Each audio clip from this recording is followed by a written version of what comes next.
China ने जब भी किसी कंट्री में गंद डालना होता है वो कुछ पर्टिकुलर लोगों को बुलाता है। चाइना को मालूम है कि उसकी तरक्की में अगर कोई सामने खड़ा है वो भारत है। वो नहीं चाहता कि भारत तरक्की करे और उसको रोकने के लिए वो हर चीज करेगा। उसे मालूम है कि भारत के अंदर एलिमेंट्स हैं जो चाइना को सपोर्ट करते हैं। चाइना की आर्मी पाकिस्तान के अंदर ऑलरेडी पहुंच चुकी है, यानी कि पाकिस्तान को कभी भी कैसे भी यूज करने के लिए वो सारे काम करेगा। जय हिंद, नमस्कार। मैं अंबर जयदीप स्वागत करती हूँ आप सबका हमारे आज के खास कार्यक्रम में। और आज एक बार फिर से मेरे साथ सुमित जैन जी मौजूद हैं। बात करेंगे उनसे फिर से एक बार चाइना पर। बहुत बहुत स्वागत है आपका। नमस्कार, जय हिंद। नमस्कार, जय हिंद। सुमित जी, बांग्लादेश के जो जमात इस्लामी और कई सारे अन्य जो इस्लामिक दल है या शीर्ष नेताओं की बात करें, उनका 14 सदस्यों का जो प्रतिनिधि मंडल है वो गुरुवार को बीजिंग पहुंचा और चाइनीज कम्युनिस्ट पार्टी के बुलावे पर वो पहुंचा है। उसमें जो जमात इस्लामी है उसके केंद्रीय जो नायब होते हैं वो उसमें शामिल है, नायब अमीर जिसको बोलते हैं। और अगर बात करें इसके अलावा कई सारे और जो ग्रुप्स हैं उसमें शामिल हैं, जिसमें खलीफा मूवमेंट, खलीफा काउंसिल और इस्लामिक ऑर्डर, ये पहुंचे हैं बीजिंग। और इस पर जब उस प्रतिनिधि मंडल से बात की गई कि आप चाइना क्यों और किस पर्पस से ये मीटिंग हुई है, तो उन्होंने कहा शिष्टाचार भेंट है। तो मैं आपसे जानना चाहूंगी कि चाइना जो अपनी कंट्री के अंदर उग्र मुसलमानों को उन सबको कंसंट्रेशन कैंप में डालता है, वो इन जमात इस्लामी और जो इतने खलीफा काउंसिल और इस्लामिक ऑर्डर पार्टी और ये सबसे कौन से शिष्टाचार भेंट कर? एम्बर जी, बिल्कुल सही पकड़ा आपने। मुगल मुसलमानों का जो ये हाल करते हैं यहाँ पर और मस्जिदों को पब्लिक टॉयलेट में कन्वर्ट कर दिया, उसी कंट्री में बांग्लादेश के सारे ये जमातें जो भी है, गधा कुत्ता बिल्ला जो भी होते हैं, ये सारे के सारे वहां पहुंच गए। और चाइना ने बुलाया भी क्यों? Why not the government of Bangladesh, बल्कि इन जिहादियों को बुलाया गया है। उसका रीजन है, चाइना ने जब भी किसी कंट्री में गंद डालना होता है वो कुछ पर्टिकुलर लोगों को बुलाता है। 2008 में उन्होंने राहुल गांधी को बुलाया था कि भैया देश को बेच दो और तुम पूरा कंट्री हमारे नाम पे कर दो। राहुल गांधी ने भी एग्रीमेंट साइन किया था और उसके बाद आपको मालूम है हमारी सारी इंडस्ट्री को बट्टा बढ़ा दिया था, बैंकिंग स्ट्रक्चर को डाउनग्रेड कर दिया गया था, हम फ्रेजाइल 5 में आ गए थे। आज बांग्लादेश के इन जिहादियों को बुलाया है, रीजन उनके थ्रू कुछ कार्य करवाने की कोशिश है चाइना की। चाइना को मालूम है कि उसकी तरक्की में अगर कोई सामने खड़ा है वो भारत है। वो नहीं चाहता कि भारत तरक्की करे और उसको रोकने के लिए वो हर चीज करेगा। उसे मालूम है कि भारत के अंदर एलिमेंट्स हैं जो चाइना को सपोर्ट करते हैं और उसके साथ अगर बाहर से तड़का लगाया जाए, पाकिस्तान ऑलरेडी चाइना के कब्जे में है, सॉवरेनिटी अपनी लूज कर चुका है। पाकिस्तान, चाइना की आर्मी पाकिस्तान के अंदर ऑलरेडी पहुंच चुकी है, यानी कि पाकिस्तान को कभी भी कैसे भी यूज करने के लिए वो सारे काम करेगा। दूसरी तरफ चाइना ने सिर्फ बांग्लादेश के जिहादियों को ही नहीं बुलाया, साथ में नेपाल का जो प्रधानमंत्री है उसे भी बुला लिया। यानी कि भारत के आसपास 3 कंट्रीज हैं, पाकिस्तान, नेपाल और बांग्लादेश, तीनों को अपने कब्जे में कर लिया है। म्यांमार उसके कब्जे में ऑलरेडी है, वहां से ड्रग्स का जो सारी खेप है वो भारत पहुंचाई जाती है एवरीडे। अगर याद होगा कुछ ही दिन पहले, 2 दिन पहले 5,500 किलो जिसकी वैल्यू 50,000 करोड़ थी, जिसमें से शायद 10-15 ग्राम राहुल गांधी को भी भिजवाना था, बाकी सारा किसके लिए था आपको मालूम है। वो सारी खेप पकड़ी गई है। यानी कि चारों तरफ से इकोनॉमिकली, मिलिटरीली एंड थ्रू जिहादी मूवमेंट्स हमें घेरने की कोशिश है ऑन ऑल फ्रंट्स, ताकि भारत में किसी तरीके से एक आग लग जाए और आग ऐसी लगे कि वो बुझे ही नहीं। जिस तरह से बांग्लादेश में आग लगी है, अब वो टेम्परेचर को इंक्रीज करवाया जाएगा। और चाइना ने अगर किसी को बुलाया है, वो भी इस्लामिस्ट लोगों को, जिनको वो बर्दाश्त ही नहीं कर सकता, दैट मीन्स कुछ बड़ा खेल है। और जब इनसे पूछा गया क्या करने जा रहे हो, तो उन्होंने बोल दिया शिष्टाचार। शिष्टाचार और चाइना के साथ, वो तो अपने लोगों के साथ शिष्टाचार नहीं करता, वो इनके साथ क्या करेगा। और या उन्होंने चुप्पी साध ली इस मैटर के ऊपर कि बताना ही नहीं है, बोलना ही नहीं है कि करना क्या है। So please understand one thing, it's a pre planned strategy कि दुश्मन के घर में आग कैसे लगाई जाए, ये आप चाइना से सीखिए। उसने ये काम अमेरिका में भी किया, जो इलेक्शंस थे उसने यूके में किया, कनाडा में किया। जितने एंटी नेशनल एलिमेंट्स हैं उन सबको वो फंडिंग करता है। देश के अंदर भी जो हमारे गद्दार पत्रकार हैं, आप तो जर्नलिस्ट हैं, आपको मालूम है कैसे ये पैसे लेकर कैसे नाचते हैं। न्यूज़ क्लिक उसी कड़ी का एक हिस्सा है और वो पकड़ा भी गया था। चाइना से पैसे आए थे और न्यूज़ क्लिक ने अपने वीडियोस के अंदर अरुणाचल और लद्दाख को चाइना का पार्ट दिखाना शुरू कर दिया था भारत में बैठकर। ये है चाइना का plan. That is why all this people, ये जिहादियों को बुलाया गया है। लेकिन एक बात मैं आपसे ये समझना चाहूंगी कि उनको बुलाया है या जो कुछ बांग्लादेश में हिंदुओं के साथ हो रहा है, लगातार अत्याचार जो है हिंदुओं के साथ बढ़ता जा रहा है। इनफैक्ट जो हमने बात की, देखा कि इस्कॉन के जो गुरु हैं उनके साथ जो कुछ भी हुआ, उनके ऊपर सेडिशन चार्जेस लगाकर उनको जेल में डाल दिया गया है। और जो कुछ भी हो रहा है, इनफैक्ट जो उससे जुड़े हुए 15 लोगों के अकाउंट फ्रीज हो गए हैं। भारत को क्या हिंदुओं के साथ जो हो रहा है अत्याचार है उसमें उलझाकर या बांग्लादेश और भारत के बीच के रिश्ते और ज्यादा उलझाना चाहता है क्या? कुछ कैसे, या हिंदुओं पे अत्याचार करना मकसद है? क्या मकसद है, कुछ समझ में नहीं आ रहा है। देखिए एम्बर जी, पहली बात है कि I do not like this word कि बांग्लादेश में हिंदुओं के साथ कुछ हो रहा है। हमने यही गलती कश्मीर में करी कि वहां पर कश्मीरी पंडितों के साथ कुछ गलत हुआ। Sorry, it was not like this. जितने भी नॉन मुसलमान हैं उन सब के ऊपर वही काम हो रहा है, क्योंकि हिंदू वहां पर थोड़ा सा माइनॉरिटीज में भी मेजॉरिटी में है, इसलिए हिंदू का नाम दे दिया। वहां पर सारी माइनॉरिटीज के साथ ये कुछ हो रहा है, जैसे भारत में केरला में हो रहा है, वेस्ट बंगाल में हो रहा है, या पहले कश्मीर में हुआ। पहली बात ये। दूसरा, कश्मीर में जो बांग्लादेश में आज हो रहा है माइनॉरिटीज के साथ, चाइना का कोई इंटरेस्ट नहीं है कि वहां पे आप हिंदुओं को मारिए, कुछ भी करिए, कोई भी इंटरेस्ट नहीं है। उनका एक ही इंटरेस्ट है कि आपके जो 10 करोड़ कॉकरोच ऑलरेडी भारत में बैठे हुए हैं, आप उनको कैसे यूज कर सकते हैं भारत में आग लगाने के लिए।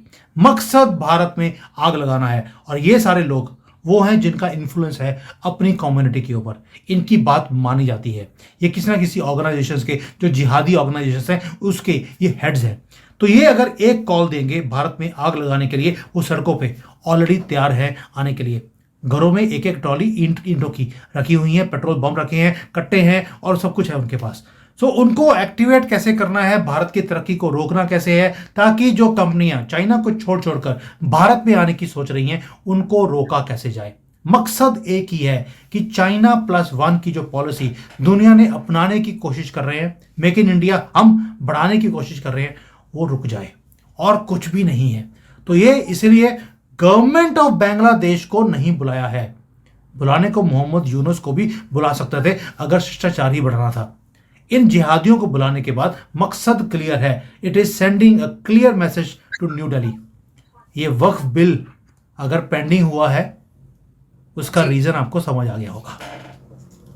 जी बिल्कुल, लेकिन इसके साथ एक और सवाल निकलता है कि जिस तरह से चिन्मया दास जी के साथ हुआ, उनके ऊपर भगवा झंडा लहराने की वजह से उनके ऊपर सेडिशन, उनके ऊपर चार्जेस लगे हुए हैं। हालांकि वो बात अलग है कि शेख हसीना ने उनको छोड़ाने की बात कही है कि उनको छोड़ा जाए, तुरंत रिहा किया जाए।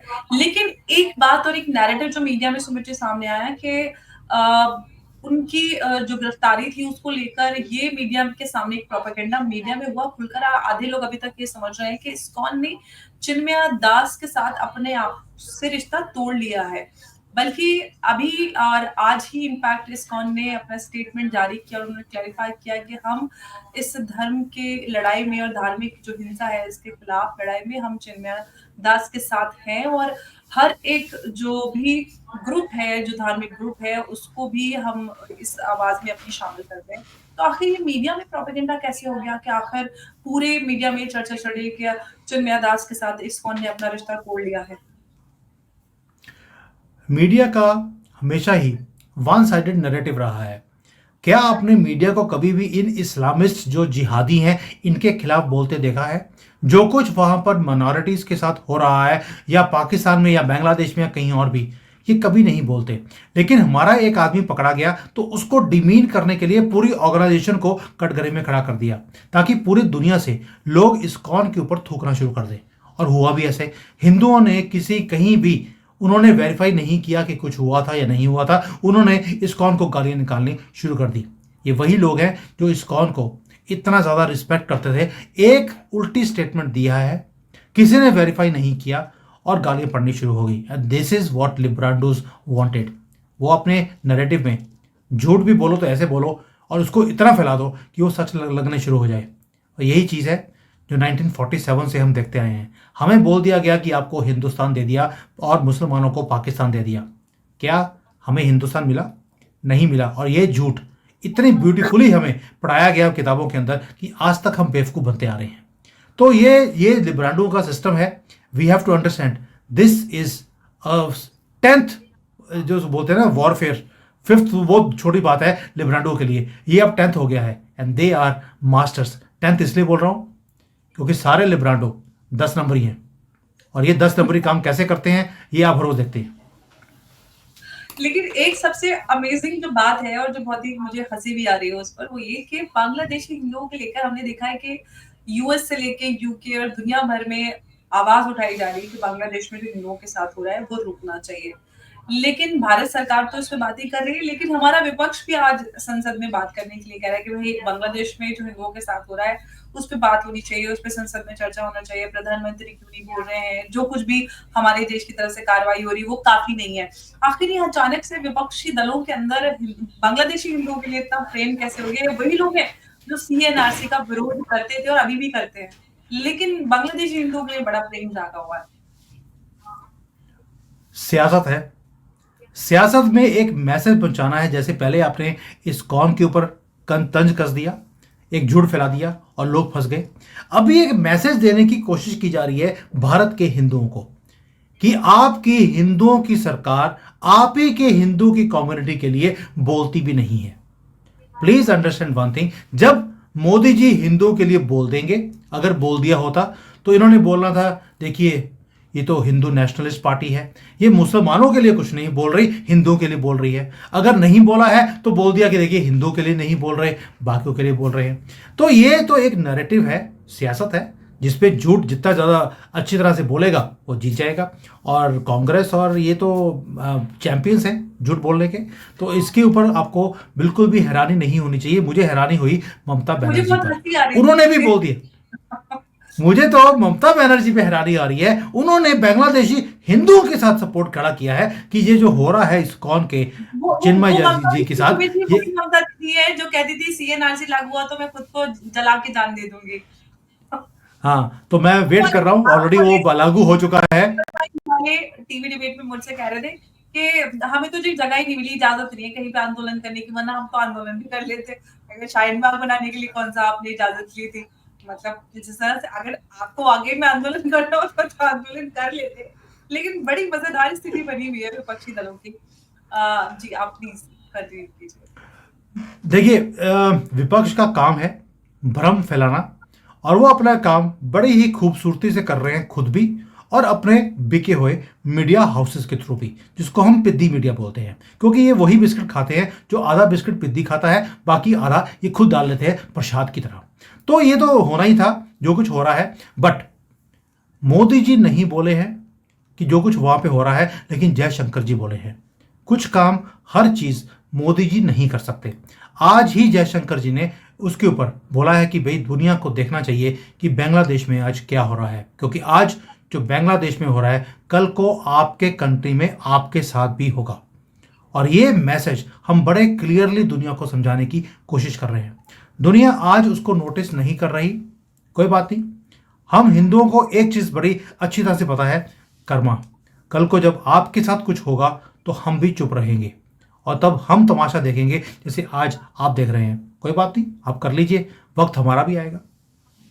जी, लेकिन जो कुछ भी विदेश मंत्री ने कहा, जो भी विदेश मंत्रालय की तरफ से बांग्लादेश की तरफ ये सवाल रखा गया बांग्लादेशी हिंदुओं को लेकर भारत की तरफ से, उसको लेकर भी जो विपक्ष है वो सेटिस्फाइड नहीं। वो कह रहे कि ना काफी है, मोदी जी को खुद आना चाहिए, इस पे बात करनी चाहिए, संसद में बात करनी चाहिए और कोई कठोर कार्रवाई करनी चाहिए। आखिर वो कौन सी कठोर कार्रवाई है? इससे आगे क्या आखिर विपक्ष चाहता है कि क्या कर ली जाए? बांग्लादेश के साथ जंग कर ली जाए? क्या कर लेना चाहिए? मतलब क्या कौन सी पहले आगे कौन सी कार्रवाई होती है? I want to understand. आप डबल स्टैंडर्ड्स देखिए, आप डबल स्टैंडर्ड्स देखिए अपोजिशन का। सीएए एनआरसी लागू नहीं होने देंगे, लेकिन बांग्लादेश के साथ कठोर से कठोर कार्रवाई करनी चाहिए क्योंकि वहां पर हिंदुओं के साथ गलत हो रहा है। इनको हिंदुओं से प्यार कब से हो गया? मोहब्बत की दुकान तो भारत में खोल के बैठे हुए हैं, जहां पर मोहब्बत किसके साथ है और दुकान में किसको नीलाम करना है इन्होंने, वो हम सबको मालूम है। और आज ये भारत के हिंदुओं को बोलते हैं कि आपको हम भूखे मारेंगे, जय श्री राम बोलने वालों को, और सनातन को हम खत्म करेंगे। और ये भारत के हिंदुओं को डिमीन करने के बाद बांग्लादेश के हिंदुओं के साथ खड़े हैं। बल्कि आपको इसी से समझ आना चाहिए कि ये सिर्फ मोदी जी को घेरने की कोशिश है कि किस तरह से मोदी जी की तरफ से कोई उल्टी सीधी स्टेटमेंट दिलाई जाए ताकि यहां पर मुसलमानों को और भड़काया जाए, और कुछ भी नहीं है। ये सिर्फ यहां पर गृह युद्ध चाहते हैं और मोदी जी इस बातों में फंसने वाले नहीं हैं। आपको क्या लगता है, वो जो जिहादी, जो CIA का एजेंट मोहम्मद यूनिस, जिसको बांग्लादेश में बिठाया गया है अमेरिका की तरफ से, उसको एक टारगेट दिया है। टारगेट है कि भारत को तंग करो। भारत को तंग करने के 100 तरीके हैं उनके पास। उनके 10 करोड़ जिहादी यहां पर इलीगली रह रहे हैं भारत के अंदर, उनको कभी भी वो एक्टिवेट कर सकते हैं। क्या लगता है कि मोदी जी देश ऑपोजिशन वांट्स कि मोदी जी को स्टेटमेंट दें बांग्लादेश के ऊपर और ये यहां पर आग लगाने की बात करें, और कुछ भी नहीं है। और मोदी जी इस बात पे फंसने वाले ही नहीं है। ये वही बात है, मणिपुर क्यों नहीं जाते? क्योंकि वहां पर तैयारी थी मोदी जी को खत्म करने की। और यही रीजन है कि हम भी राहुल गांधी को बार बार पूछते हैं, अरुणाचल कब जाओगे? वो पूरे भारत में भारत तोड़ो यात्रा करेंगे, अरुणाचल नहीं जाएंगे, क्योंकि चाइना को परमिशन दिया है या लेटर में एग्रीमेंट है कि मैं अरुणाचल नहीं जाऊंगा। आपको जिस दिन प्रधानमंत्री बन गया उस दिन मैं आपको अरुणाचल दे दूंगा। ये इस जन्म में तो होगा नहीं, अगले जन्म में ये भारत में आएगा नहीं। हम भी पूरी कोशिश करेंगे कि इसका जन्म इस पावन धरती पे कभी भी ना हो। सुमित जी, ये तो ये राजनीति की बात, लेकिन अगर हम सही मायने में समझने की कोशिश करें, जो कि स्थिति बनी हुई है बांग्लादेश में माइनॉरिटीज की, सभी की बात कर लेते हैं। ऐसे में आपको क्या लगता है कि भारत क्या कुछ इससे बढ़कर कर सकता है? बांग्लादेश को तलब करने के अलावा क्या कुछ किया जा सकता है ताकि जो बांग्लादेशी माइनॉरिटीज हैं उनकी सुरक्षा को सुनिश्चित किया जा सके? आप वहां पर कुछ नहीं कर सकते, वो उनका इंटरनल मैटर है। वहां के हिंदूज भारत के हिंदू नहीं हैं, वो बांग्लादेश के हिंदूज हैं। उन्होंने डिसाइड किया कि वो बांग्लादेश में रहना पसंद करेंगे, भारत में आना पसंद नहीं करेंगे। That is their internal matter. What you can do is only one thing, जो आप यहां से पकड़कर 10-20 हजार इन कॉकरोचों को पकड़ाकर उनको वापस कर दीजिए। ये इलीगली यहां पर रह रहे थे, please take your gift back. जब आप अपना गिफ्ट पैक वापस करना शुरू करेंगे, आपको 10-20 हजार लोगों को ही पकड़ के वापस करना है। वहां पर सिचुएशन ठीक होनी शुरू हो जाएगी, because they will come to know that now you mean business. और इनके लोग यहां से लूट मार ही करते हैं, काम कोई भी करता नहीं है। जितने ऑनलाइन के फ्रॉड्स हैं, जितने रेप्स हैं, जितना भी डकैती का काम है, ये सारे बांग्लादेशी ही कर रहे हैं यहाँ पर। तो आपके यहाँ पर क्राइम कम हो जाएगा, पत्थरबाजी कम हो जाएगी, नशे का कारोबार, ये सारे काम यही करते हैं। तो आपको सिर्फ पकड़कर कुछ लोगों को वापस भेजना है, धक्के मारकर बाहर निकालना है। एक मैसेज पहुंच जाएगा बांग्लादेश के पास, and that is the only solution. अरे भाई, आपको खुद नहीं आता, कुछ इजराइल से, कुछ चाइना से, उसी से सीख लीजिए। बिल्कुल, क्योंकि मुझे लगा जो स्थिति बनी हुई है उस पर कुछ तो भारत को करने की जरूरत है। और नॉट ओनली कि हमें ये बांग्लादेशी हिंदुओं को या माइनॉरिटीज को सुरक्षित करने के लिए जरूरत है, बाकी हमारी जो इंटरनल सिक्योरिटी है उसके लिए भी बहुत बड़ी चैलेंजिंग सिचुएशन कभी भी सामने लाकर खड़ा कर सकते हैं। जैसे कि आपने ही खुद कहा कि इनको अगर किसी भी स्थिति में एक्टिवेट कर दिया जाए तो ये बहुत बड़ी समस्या हो सकती है। हमारे अंदर इंटरनल इंस्टेबिलिटी जैसी सिचुएशन कुछ भी हो सकती है। तो ये किसी भी लिहाज से इंटरनल सिक्योरिटी के उसमें बड़ा बड़ा ये एक खतरा पैदा हो सकता है। तो उसको लेकर जो लगातार घुसपैठ की बात आती है, घुसपैठ पे भी ये लोग, ये आप वाले या विपक्ष ये सारे घुसपैठ पे लेकर जब भी सवाल करते हैं तो कहते हैं कि भैया बेचारे म्यांमार वाले कहाँ जाएंगे। तो मतलब ये समझ में नहीं आता है कि आखिर विपक्ष की क्लैरिटी इन मुद्दों पर क्यों नहीं है? क्या ये जानबूझकर जनता को भटकाते हैं या इतने अनजान हैं इन मुद्दों से? अमर जी, बेचारे हो गए म्यांमार वाले, लेकिन हिंदू भारत में बेचारा नहीं है। तो इनके लिए जो वोट दे सकता है, जिनके 15, 20, 25 बच्चे हैं, जो आज वोट बैंक है, कल को जाकर वो मल्टीप्लाई होकर बहुत बड़ा एक वोट बैंक बन सकते हैं, ये उनको सपोर्ट करते हैं। हिंदुओं को तो उन्होंने बांट कर आधों की वोट ले ली। ऐसे ही 2 बार वो दिल्ली में सीएम नहीं बना है केजरीवाल। तो आपको समझना चाहिए ये सारा वोट बैंक का एक तरीका है। And they know which cards to play and how. थप्पड़ खाना पड़े खा लेंगे, लेकिन जीत भी जाएंगे।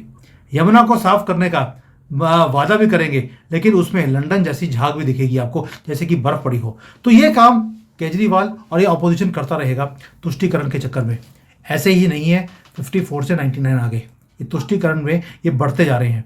और अगली बार बिना कोई काम किए, बिना किसी क्वालिफिकेशन के, गंद डालने के बाद भी ये 150 तक या 200 तक भी पहुंच जाएंगे। आपके सामने ये नंबर्स इंक्रीज होते हुए आपको दिखाई देंगे। क्यों? क्योंकि वो घुसपैठ ऐसे ही इंक्रीज नहीं हो रही है, डेमोग्राफी चेंज की जा रही है। पिछले 5 सालों में डेमोग्राफी ऑलरेडी चेंज कर दी। 3 से 4 करोड़ जिहादी ऑलरेडी भारत में एंटर कर चुके हैं। अगले 5 साल में ये इस नंबर्स को और इंक्रीज किया जाएगा। और पीछे यहाँ पर फैक्ट्री तो ऑन ही है। एक साल में 52 बच्चे पैदा करने वाले राहुल गांधी ने बताया था कि यहाँ की जो महिलाएं हैं 1 साल में 52 बच्चे पैदा करती हैं। वो किस कम्युनिटी की बात कर रहे थे आपको पता है? दैट मीन्स कि उनके नंबर्स बढ़ते जा रहे हैं, साल में उनकी 52 पॉपुलेशन बढ़ती जा रही है। कोई भी फीमेल क्रिएचर नहीं करती है, नॉट राहुल गांधी ने ही बोला था, राहुल गांधी ने ही बोला था। कौन सी क्रिएचर 52 बच्चे साल में पैदा कर सकती है, मेरी नॉलेज। तो राहुल गांधी ने बोला था कि ये यहाँ की महिलाएं साल में 52 बच्चे पैदा करती हैं। तो इसका मतलब है हर हफ्ते एक बच्चा पैदा होता है। नीचे अगर आप साउंड डे रख दे तो वो जरूर कर सकती है, इसके अलावा तो मुझे कोई तरीका समझ में नहीं आ रहा। ये आप राहुल गांधी से पूछ लेना, क्योंकि he knows how it is done. क्योंकि जिस कम्युनिटी की वो बात कर रहा था वहां पर कुछ भी पॉसिबल है, अल्लाह की मेहर हो तो कुछ भी हो सकता है। तो यहाँ पर जो नंबर्स इंक्रीज हो रहे हैं that is becoming a problem. उसको ठीक करने के लिए आपको कुछ लोगों को वापस भेजना पड़ेगा। और दूसरा फॉर्मूला है चाइना का, किडनियाँ निकाल लेते हैं, तभी किडनी का ट्रांसप्लांटेशन यहाँ पर 1 लाख पे होता है। जिस दिन आप करना शुरू कर देंगे, एक का करेंगे, बाकी सब अपने आप भागना शुरू कर देंगे। आपका कंट्री 10 करोड़ जिहादी मुक्त हो जाएगा जिस दिन आपने 1-2 की पकड़ के किडनी निकाल दी। और सुप्रीम कोर्ट बीच में आया, आपको योगी जी की तरह बोलना पड़ेगा, भाड़ में जाओ। अब देख ले, अब इस पे देखते हैं कि आगे क्या होता है। लेकिन जो स्थिति बनी हुई है लगातार बांग्लादेश में, तो हालात काफी खराब होते जा रहे हैं। आने वाला समय बताएगा कि क्या ट्रम्प जब प्रेसिडेंट बन जाते हैं, सारी सत्ता उनके हाथ में आ जाती है, तब हालात कुछ बेहतर होंगे या इसी तरह से चलते रहेंगे, क्या कैसे आगे हालात होंगे, उस पर हम बात करेंगे। सुमित जी, आज के लिए आपका बहुत बहुत धन्यवाद इस पूरी जानकारी का और हमारे साथ शेयर करने के लिए। जय हिंद, जय भारत। जय भारत।